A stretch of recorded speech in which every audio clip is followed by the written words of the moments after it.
Yeah, guys, we are back. I don't know, 1 hour seems so less when you're talking to a course mate and a brother officer from the same regiment, and Albert being from 9. Albert is very humble, let me tell you. He does not speak much about operations. He will never let you know, he will never have those rugged kind of, feel.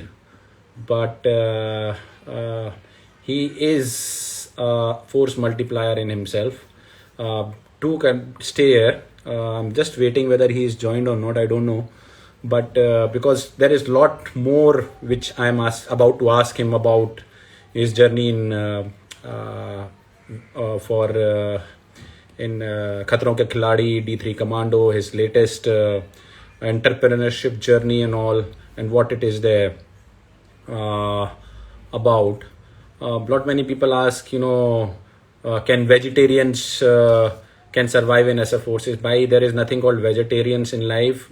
Make it yourself. If it is about mockatarian, not vegetarian, mockatarian. You know, eat whatever you get to eat to survive. Don't think nobody will force you. If you don't want to, you don't eat. You know, I don't know, Albert. Come on, guys are waiting. But guys, I had pinned one question: multitasking. About multitasking, it is important. Multitasking, not in Forge and in life also, because it gives you a different niche. But being multitasking does not mean that you are jack of all trades, master of none. You are master of all the trades, and you are a multitasker also. So I'm just uh, you're back. That So time.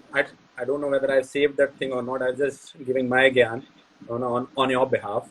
But I do remember in probation I did not get actively into communication part, but I remember I was taught very thoroughly about the Morse code, even the communication being done on the Morse code. Survival. Huh? Survival, The bare just that. basics. Yeah. Yeah, yeah, yeah. The bare basics. Yeah. We were left in the in somewhere in the ranges in Kupwara with our probation team and NCO and JCOs in the hills, and we were asked to do our navigation through, and just given a radio set, not even the map, and we were told, okay, if communicate, you have to communicate like this. Nothing about on everything on Morse code. So I remember that shit. But those were the old days, and so lot many people have been asking, and I think so Jacob has also touched upon that comparing ourselves, our forces, RSF, whether it is 9, 1, 2, 3, 4, 10, with other special forces of the world. Albert has already, we have seen that when it comes to world SF competitions and all, we beat them. What with miles, I will say that way. Nowhere, even our first, second, third teams are also. Our two teams always participate in these competitions, and both the teams are either first or second. The rest forget about the nation. So that speaks volumes about our forces, special forces, and our parachute regiment as a whole. But you did your tenure in the UN. So how was your experience, and what do you see? Ourselves as compared to the world forces, and I'll say being SF and otherwise, and how does the world look at us? So, first and foremost, we are a nation of multiple cultural and language. What do you say? This is a lot. It's like a cocktail of all this, right? And Correct. majority of us come from very simple backgrounds and villages and stuff. We are very culturally sensitive. We care whether it's old people or children or women. That's the general thing. When you go to conflict zones, you will realize that most of the problems have to do with the very people who live there not being understood or respected or protected. We would touch our elderly people's feet, but in a conflict zone, you'll realize that things, the fundamental fabrics are broken down. And more often than not, our armed forces who have always been in conflict zones have set an example. Because of the cultural sensitivity and the respect that we have in hand, we do not treat things as if it is a conflict. We first go there and try to bridge. You look at all the examples. We don't go there because we hold a gun, so we are mighty. No, we go there to start a relationship with them. We go there and we talk to them in a different way. And that sensitivity has proved very, very effective. And I am not naming the countries, but if you study conflicts in whether it's Iraq or Afghanistan, certain countries have completely and arrogantly stepped into the conflict zone without respecting the law of the land and the cultures of the land. And they have borne a lot of casualties. Certain matured armies who have operated there have first and foremost, before combat, have built a bridge between those people. When you respect the women, children, and the elders of that place, and you see them as yours, you have one half. And that is where Indian armed forces, whether it's Army, Navy, Air Force, wherever they are sent, they have this cultural sensitivity built into them, those value system built into them. When we go there, we don't see a problem. We try to we see a family in distress. And that has changed the way Indian Army, Air Force, and Navy has, wherever they have deployed, mostly Army is the one, deployed in these conflict zones, they have acted on these issues. And we are one of the largest troop contributors in UN, which is not a, it's a common thing that everybody knows. People respect us for these reasons. We bring resolution to the table. Yeah. There are times when certain other battalions have been moved because they could understand the cultural sensitivity. And there are places where women battalions completely have been deployed. And wherein, this is a very important topic to touch upon, because conflict zones where you'll find more of, the hardcore men and that kind of combatants.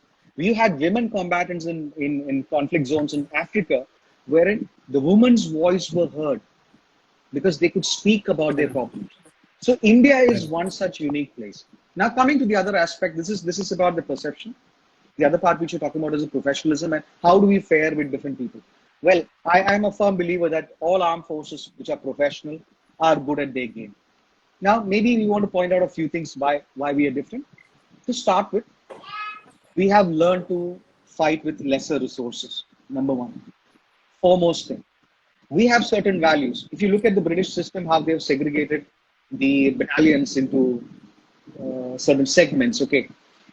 We take pride in winning. We take pride in winning from the fact that if I fail, mera pind mein pura pata chal jayega. That's the kind of approach that we have, right? It's not about me or my family. It's my people. So there is an additional sense of responsibility to every fighter who is part of the battle. Thirdly, yes, and we take it very personally.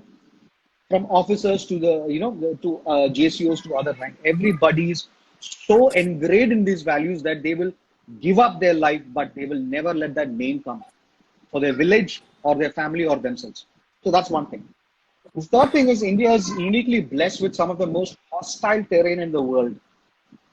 We as soldiers get an experience with other people.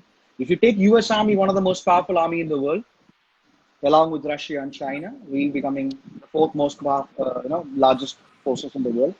They have temperature. Like you take Alaska, they have cold temperature. We just don't have temperature alone. We have even colder temperature, but we have a high altitude. So every soldier who fights in the Indian Armed Forces are exposed to some of the biggest battlegrounds. The third aspect, we deal with conflicts 365 days a year. Correct. That means any soldier who shoots at a target is great. Olympian shoots at a target but much better than a special force guy. Let me be honest. An Olympian can shoot at a target much better than a special forces commando. But the fact of the matter is, Olympian doesn't shoot at targets that shoot back under varied conditions. Correct. So our soldiers never get rest and they're constantly honing their skill. It's like a knife that is always sharp, never getting an opportunity to be blunt. The third thing, whatever the next number is we see things in a different way. Post-traumatic stress disorder syndrome is a common practice or a thought process that exists in modern armed forces. Let's not laugh about it.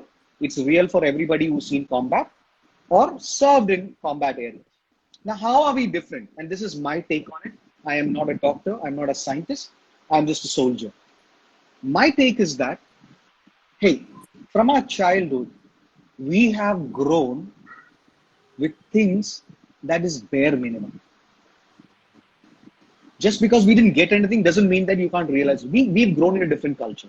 Our soldiers fight every day, and we don't tell them, hey, see, it's like this. It's a funny situation. Let me just take a minute and explain this. You take people, bring them into a place, training ground, simple people, complicated people. You tell them you are a fighting machine. You are a killing machine. You are tough, and you make a soft guy into a tough person, and then you say you fear nothing. You can fight anything, and then you psychologically build them up here, and then you send them for a few months into combat and say, oh, you've been exposed to combat. Now you got to do rest and recoup and psychological, all that stuff. So you made him stronger here, or her stronger here, and you send them into combat and say, no. Now you need to come back to workshop. Every time you send them to workshop, you have built another thought process in them saying that, hey, I am strong, but the moment I get exposed to 1, 2, 3, I become weak. I need to come back to workshop and fix myself. And I don't think that's how soldiers should be built. Our soldiers are so tough that they can go on and on and on, and they can heal themselves. Now, a lot of people will jump and say, even in Indian Army, these things happen. Of course it happens. There is no exception. Nothing is 100% correct. But I'm talking about the majority of our soldiers. They are downright one of the craziest, the craziest. I know guys you on the won't be planet. taking. I know you won't be Right? taking that word. But yeah, it's really. By the way, just there is one person, Gundu. I am in conversation, and I know you have been putting up lot many queries about SSB and other stuff. We can take it offline, because I won't be able to catch Albert again, so easily, which I have been trying for long. So please bear with me if I'm not able to reply you or not able to take. I'm taking your name, but have a heart. I feel very sorry that I cannot do. But yeah, I do understand. So coming back to nine, coming back to paras, and though I know that. All the operations, when you are fully prepared, when you plan for it, when you do mock drills, when you are upskilling, when you are honing, there is nothing called peace, especially in battalions like yours and mine, whether it is any regiment within any battalion within our regiment. It's always being or training, upskilling, honing things, and visualizing things, and always trying to oversmart the opponent. That's how you survive. There are nothing called chance for us. But even after all those things, we have seen, maximum casualties from our regiments. If you see nine itself, nine has so many big names, which I think so are there. So, how did you handle, or how people in the regiment or in the battalion handle fear? What many people ask, don't you fear and all? I know I've got the answer. I've got the answer which I can tell people like you. But I wanted to hear from you. Because that. Yeah. I believe this world is full of great people who has conquered a lot of stuff and done. I don't want to talk like whatever. I don't have fear. I have fear. I was scared of heights, and I'll be honest with you. I was scared I of enjoyed heights. height. I know I was scared of heights, and here I am, whatever, behind. Scared of water. Here I am, behind. The fact of the matter is, I think we need to learn to respect fear and not treat it as an external entity. If you don't have fear, you might end up doing something stupid. The men I walk with,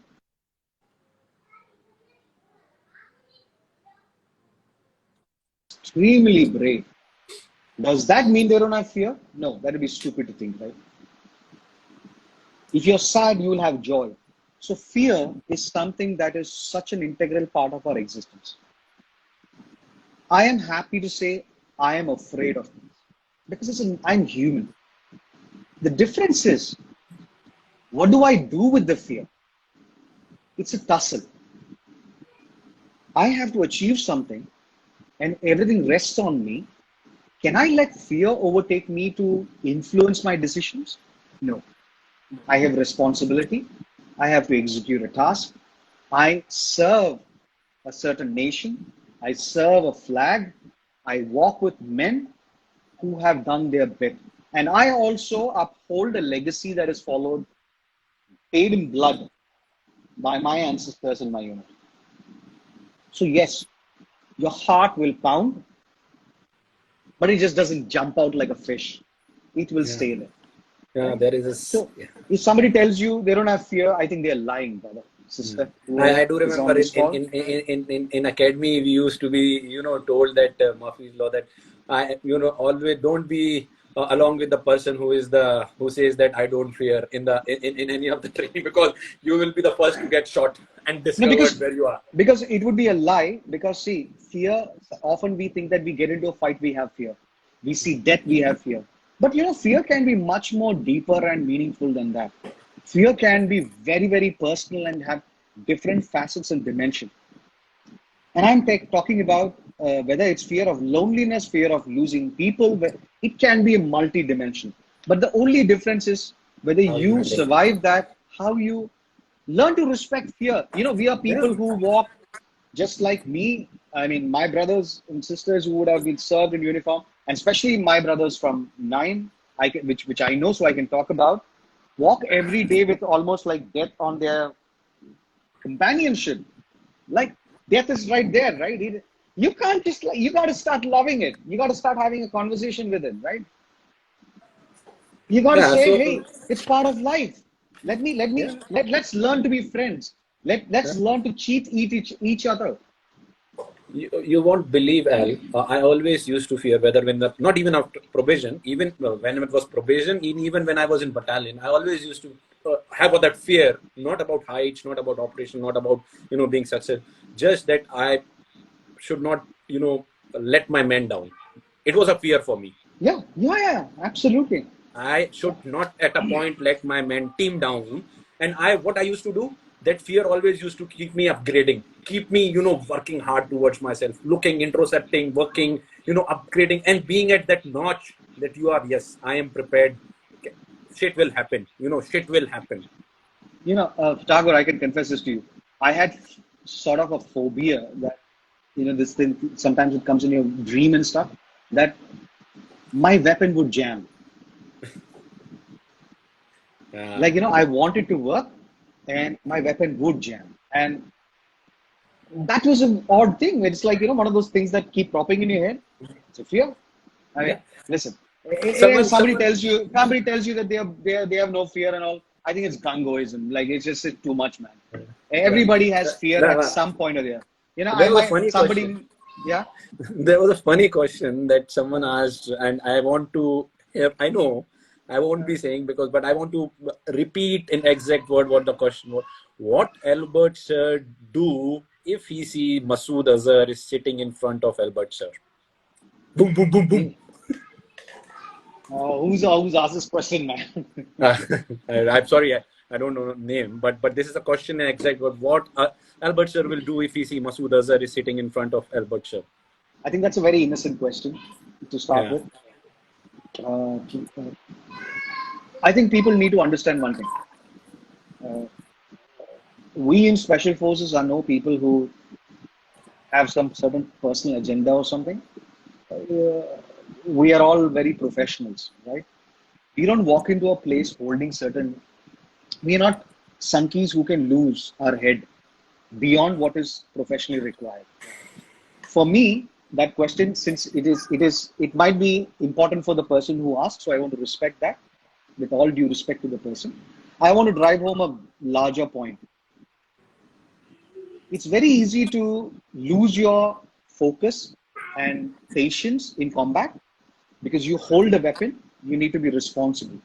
You're in places where you need to have split second decisions whom you're pulling the trigger on. That means an extreme control over your mind and emotions, the heart and soul. So if I were to see that gentleman, forget me, any of my brothers who would see that gentleman in my Motherfucker. unit, Don't say gentleman, he's a motherfucker. You I know you are understand at when I home. say, I know you are at home. I know. yeah, So, whoever it is, right? It doesn't uh, matter. So the point I'm trying to drive home is, Thakur, this. It depends on what I need to do with it. correct. If I have to sit and have a coffee with him to extract certain information, I would perhaps have sit him down and have a coffee with him. If the need of the hour from my mission is to whatever it is, I would go to any extent for it. So, and so You will or my anyone brother. from So the we are battalion will go to that extent, I tell you. absolutely, absolutely. And we are nobody who holds, we can control ourselves. Yeah. In ops, we are very professional. Uh, we stick, we stick to what a professional should be. We don't let our emotions, because that's dangerous. That's dangerous. We don't do that. I do understand. No, no. And you being, if you will be there, so hypothetically, if you are there with us, it itself is a purpose that you are there. मरेगा तो Absolutely. साला I'm साला मरेगा तो पक्का, but there is a purpose you being there, I will say. absolutely. कैसे And मरेगा, उस समय मरेगा, बाद में मरेगा, that will be bigger part of the plan. it's one of those catchy questions, right? Uh, Tricky no, no, questions. I But do I want agree. And that bigger point to be driven home, that we have our head right here and our heart right here. We are not just going around and doing everything that we do has got extremely purpose driven from the highest authority this nation can pass on that, right? That's yeah, the purpose. We're not some wandering force on our own act. No, yeah, no. yeah. We're very, We very are not specific. mercenaries. Yeah? We are not Yeah, we're not. mercenaries. We're not. We are not. Hardcore No, no. professionals. That's the point. A lot many people have asked me, and I think so. It's still going on. You being an SF, we are from the from the regiment and all. Why we left? Look, it is very personal for me. I don't know about El, but I joined forces for 5 years. I wanted to join forces. Give my bit to my nation. That's why I joined.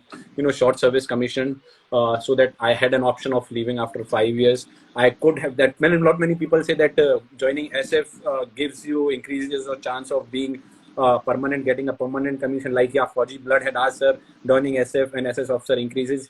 Look, it is nothing about SF, para-SF. If you are doing, professional, if you are doing well, if you are contributing, be it any arm, be it any force, an SS officer will make through, permanent commission. It's nothing like that, SS. Even in whether it is in SF and all, it depends upon your own professionalism or your own commitment, dedication, what you bring onto the table. So there is nothing about being in SF. Everybody has got a chance to be there. I decided after 5 years that I have to serve 5 years and then I will move out. And that's why I joined OTA. I could have joined IMA also, that we have appeared for CDS if I would have wanted to extend. But and guys, you can extend if you want an SS officer who want to extend after 5 years. Now it is 10 years. If you want to go for 15 years, or if you want to take a PC, very well you can take it. But it was my personal decision, and I think so Albert had a personal decision for moving out. Yeah, I had a personal Correct, decision. Albert? Absolutely, it was a Yeah. personal decision. I won't be going into that because it's a very personal to you, and like it's very personal to me, and I also feel become uncomfortable when somebody asks me, and challenges me, yeah, then why you left and all. No, when I was there, I did my bit. I enjoyed, and whatever I am is because of forces only. Now I'll coming to quickly to fear factor. Something. Let's add some glamour, man. These guys. I hope people may have done research. He was there with Claudia. Claudia was your partner in Fear Factor. No, No, Fair Factor was way before that. Claudia was in Wipeout with me. Wipeout with you. Okay, Wipeout. In Fear Factor, who was there? So if There I'm are a not wrong, bunch of you also Yana and all in this. Wipeout, Dharam also in Wipeout, you also in Fear Factor, Dharam also in Fear Factor, you in Commando D3 Commando. You guys are buddy. मेरा number कब आएगा? मेरा number कब आएगा? Next time I make a show, I'll give you a call. Nah. I'm just joking. But yeah, tell me how I do understand. Okay, I won't be touching upon Fear Factor. I won't be touching upon Wipeout because okay, you were participants and you were this teaming up with others. I want to understand about why D3 Commando. What was Sure. it? How did it happen? And how did you convince the producer and the directors about? I know that the direction of all the feeds were from you. That okay, this show will look like this. So, bro, it was a time where uh, I had an opportunity from UTV, and a few other colleagues from Endemol and other people, that the opportunity was to create a show. Now it was a very rough sketch to create a show. For me, it was personally an opportunity where I could pass on something, and pass on what? Pass on an experience. I know I cannot give people what, but I wanted to give them some flavor. The ones who could not, who are so passionate about it, who have worked hard their life, all through their life, might have not been fortunate to know that SSB happened or a CVS happened or whatever it may be. There were a lot of passionate people out there who wanted to have an experience out of this. When I rolled out the show along with UTV, it was quite unique. It was quite unique because till then people thought about a reality show as a reality show, which is sort of, you cook it up, you make it look tough, you make it look Big Boss. But it is all, I don't know about Big Boss, but I'm saying that majority of them is all scripted. That this is, and the camera, it looks very, and most of the people who came for when I was running D3, they were thinking the same. They're going to get glamour. But interestingly, the D3 was an entirely different format. D3 was all about giving people the experience. So it started from day one. We did recruitment all across the country. I had a great director, Arun Shish Kumar, amazing guy, who was also very enthusiastic. He was an amazing guy, so helpful. He was so, pro listening to my ideas. A great team. Couple of guys who were just wonderful, very passionate to the armed forces, the entire crew. There's so many that I can't even name. There's so many guys, the DOP, the production team. Everyone was just impeccable. And some had some Fauji backgrounds also, so kick-ass. It was a very great team. So we did recruitment all across, just like how our recruitment rallies would be. Physical test, then we had screening test. Then after the whole all India auditions were done, really tough stuff, then they realized that koi drama nahi hai, yahan pe really karna padega. That's when it started hitting people. But in spite of that, we had people, there were roadblocks out of stadiums. This is happening. So anyway, long story short, we took a selected few, took them to a certain place down south on the beach, ran a pre-camp where we gave it all. And we selected a handful and moved them to a camp which we had built. The art guys were amazing. They built an entire camp. They built on a hillock, and on a little tiny hillock on the beach. On top, they built the entire obstacle course. Oh, superb art guys, no? Very good guy. So the idea was, Thakur, one thing. Can I give something back? And it was amazing. So when I was running this project, I did need some help. So I reached out to Dharam and Kshitij. I said, yeah, guys, this is what I want to do. Can you be part of it? It'll be really helpful. And they were like, yeah, man, sure. So they came on board, and they allowed me to materialize this dream that I wanted to do. Wow. And UTV also great support. And what I think so now into something again futuristic, artificial intelligence, being from honors in physics and hardworking networking kind of hardware networking into artificial intelligence, where your latest venture SAIG, Special Advisory and Intervention Group, is there. And I think why I'm bringing guys here, before we close on to the day, because there is something this L is doing, and if you are from those technical background and all, where you want to look for opportunities and know more about it, Albert is the right person to go for. So what is Albert SAIG doing, especially in artificial intelligence and other things? So my life is all about special forces, and I've learned one thing, that some of the most capable people, small team, can achieve. The selected few can achieve a lot. So when I started business 10 years back, it was a different story. I was a Fauji who was trying to learn the civil ropes.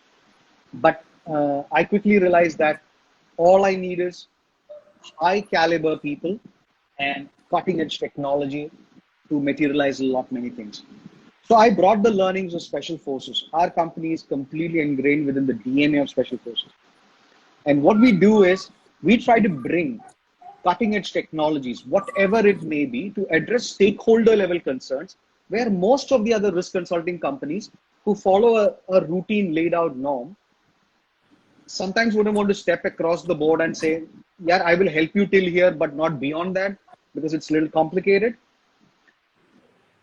We would go anywhere. We would solve those kind of problems. So I have always believed in that philosophy. You could train somebody to a certain level. And beyond that, when that person has reached superwoman, superman capability, you need some wings to give them to fly. And for me, that is technology.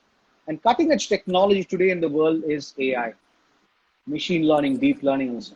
So today I try to solve problems that is risk related, from counter-terrorism to corporate risk to intelligence and crisis management, from a perspective where thousands of people could sit and watch what is happening and deduce from it.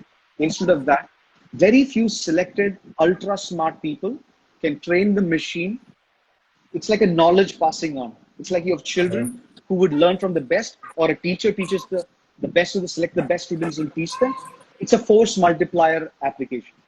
So we always look for people who are. Can people join your organization? Yeah. People who are little cuckoo and who have such a drive, who are not the people who follow. Acha, wo karna hai, aisa karna hai. We want people who are thinking different, because we do mandates that are different, where others don't touch. Where baki bade company wahan pe chhod dete hai, this is all we do. Beyond that, that's what we do. So you are the civil world special forces.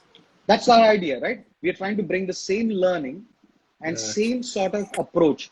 If you look at special forces, it is always served the highest battle commandos. Now you take it to the corporate, you are talking about the highest stakeholders need a specialized team with high power skill sets. And that's the philosophy that we live in. It's a replication of that world. Nah, I do agree. And guys, just watch out that space. Even you can connect with L if you are from the technological, if you have got that kink in you, or wo keeda hai, or where you think that, you know, the world, the well established, the old school, old ways, or learning a periodic table way is not your cup of tea. You know, I think so you will fit in the misfits of what L is trying to build on, and hope you guys also get there. So, any catchy lines for you? What you follow before I say come close, you know, and why? Thakur, just a quick one. I think you told me something, and I just want to just say that I echo the same thing. It's just a little different way. If you're not living on the edge, you're wasting space. That's something I believe. Somebody had asked me one thing that, you know, as a teenager, how you stay ahead of the curve to be part of all this. I think the sign off is that, guys, there are certain things that is almost like tapasya. Correct. I just want to say that don't lie to yourself that you like something or you want to be something because it looks cool. If you can get it in here, all of you right here, ladies and gentlemen, you will be there. You will be there. And the world will always beat you down. They will kick your face. But if you are a winner, then owe it to yourself to fight for it at least. That's all that I gotta say. Don't let the world tell you anything. Stay focused and stay respectful. As a youth, stay respectful. Stay loving, stay caring, and have an immense amount of religious tolerance. Say nonsense, say no to all this nonsense that is going around here, which is deviating from what you should be. Be a better human being. If you cannot be a better human being, there is nothing else you can achieve. Yeah, I do agree, and that's what is difference. I've never felt, anything about whether it was caste, community, religion, nationalist. Every day was for me Independence Day. Every day was for me Republic Day. I never celebrated that way, and I never ever realized that my unit have all the troops and all, and I think so. That's why we were a right fit in those misfits, and guys. You will get your equal share. There is nothing to prove about nationalism. I can sip my beer even, if things are, people are fighting for whatever cause they want. But I won't move my ass out. Don't worry. My nation, my way of nationalism is very different, and I sure it very echoes very much same with Albert's way of nationalism. and that's why we laugh around and having our drag or whatever you want to say and music. But I hope you enjoyed. And you can reach Albert on his handle. Otherwise, you can search for him. You can see, connect with him personally. He is also based out of Mumbai. I'm also based out of Mumbai. But it was amazing, Albert, talking to you. And this was first time where we were sober when we were talking. I know. है ना? बात तो बहुत की है, लेकिन it was, we started 10 something in night. And Are you sober? Are you sober? ना 10 बजे शुरू करते हैं रात में, और 4-5 बजे 6 बजे तक घर पहुंचते हैं कैसे पता नहीं, I don't know, but it was an amazing session. Al, thanks for Thank you, being here. Thakur. I'm looking forward for you to coming back to Mumbai soon. And guys, next be connected. I'm trying to bring someone again very special from the regiment. If not from regiment, then somebody will be there to inspire again. But there are many people, as I told in the beginning also. Dharam is there, Vijay sir is there, Romil sir is there, and many are there who are giving these live sessions. Do attend if you want to take nuggets. Don't be very specific कि क्या सीख के जाना है, क्या लेके जाना है. Thakur, thank you so much for this opportunity. I'm sure I get a lot of questions. I apologize in advance that there's a lot that goes around in my life with my company and other activities, so I might delay in responding to you. But the fact is that I request all of you to ask genuine questions, because it might not be possible for me to answer many things. Many things can be found out by you yourself, seeking knowledge from online sources that is out there, which is legitimate. Things that is beyond your comprehension on those legitimate platforms, do reach out to people like us, and we can definitely give you the right answer. Done. Okay? With that, thank you. Bye. Cheers, brother. Yeah, Cheers, bye. brother. Thanks. Take care. God bless. Bye-bye. Happy landing.